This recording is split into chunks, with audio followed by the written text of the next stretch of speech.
Bonsoir tout le monde, bonsoir mesdames et messieurs. Voilà, on a un message à faire passer nous. Je suis monsieur Ngoumad Mongbi Donald, un panafricain. Alors, le message que je viens faire passer ici, comme vous le constatez, j'ai un gilet jaune. J'oubliais aussi de dire que je suis membre d'un parti politique en France ici, la DER, la démocratie représentative. Alors, le message que j'aimerais faire passer ici, c'est par rapport au gilet jaune.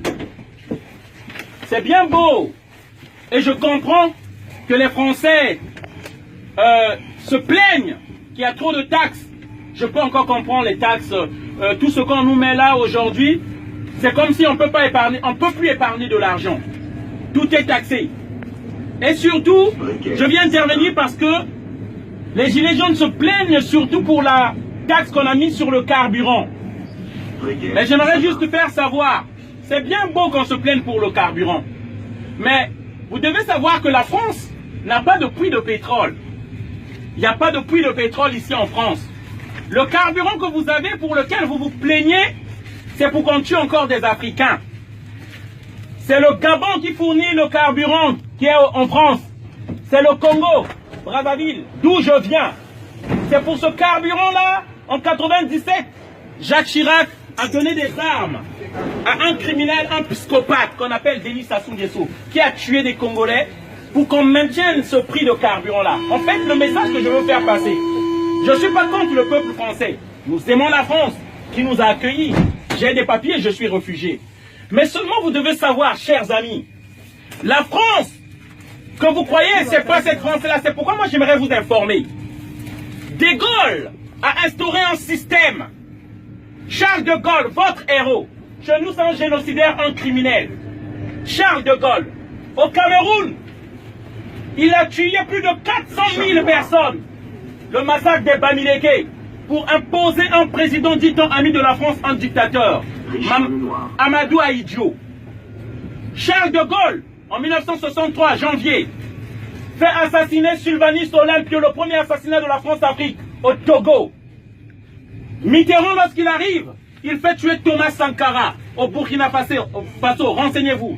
On tue en fait tous nos frères patriotes qui aiment nos pays pour nous installer des marionnettes, des dictateurs, des préfets de l'Afrique, de la France en Afrique. Ceux-là qui doivent maintenir les prix des matières premières.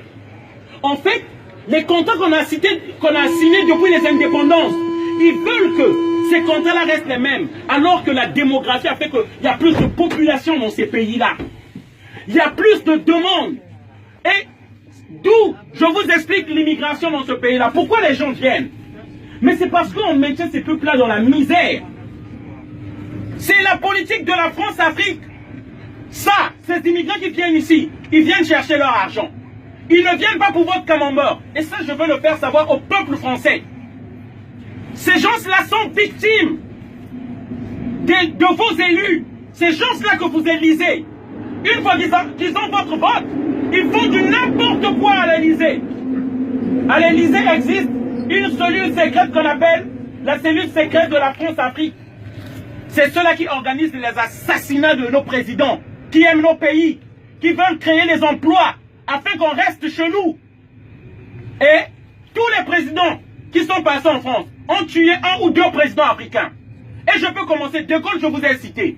Si je prends les Pompidou, les Valéry Giscard d'Estaing, qui a détruit la Libye, Sarkozy, qui a enlevé Laurent Gbagbo qu'on a déporté à la CPI, Sarkozy et François Hollande. C'est ça qui se passe, que le peuple français ne sait pas. À chaque fois que vous mettez du carburant pour lesquels les gilets jaunes sont en train de se plaindre, vous mettez du sang africain dans vos voitures. Lorsque vous prenez le café, en France on ne fabrique pas du café. Le café vient de la Côte d'Ivoire et du Ghana. Et c'est des enfants qu'on voit dans les plantations. Afin que les prix de ces matières premières restent toujours bas. L'uranium, là, le train là fonctionne l'électricité. Il n'y a pas en France. C'est le Niger. L'uranium du Niger. Du Congo. Et lorsque vous voyez le train qui part là, les données qui sont mémorisées là, c'est le coltan, le tantal de la RDC. Et pour ça, on tue. Et on tue en masse. Et c'est ça qu'on veut faire savoir aux gens. Le monde et le luxe que nous vivons, c'est par le prix des milliers de personnes qui crèvent en Afrique. Et ça, je ne voudrais pas vous indexer, vous tenir responsable, mais vous faire savoir que le monde sache. Si moi j'étais en Afrique, je serais tué comme une mouche si j'élevais ma voix. Comment rien, comment on tue mes frères là-bas? Et c'est pourquoi je profite de cette occasion pour vous informer, afin que vous sachiez. On paye de notre sang pour ce luxe que vous vivez là. On paye de notre sang. Et ne l'oubliez pas, à chaque fois que vous revendiquez ces prix-là, ces taxes-là qui augmentent, d'une autre manière, vous demandez encore qu'on tue les Africains, afin que vous ayez toujours les matières premières à bas prix. Voilà la réalité. Merci. Je vous souhaite une bonne soirée à tous. Désolé d'avoir crié. Merci. Voilà.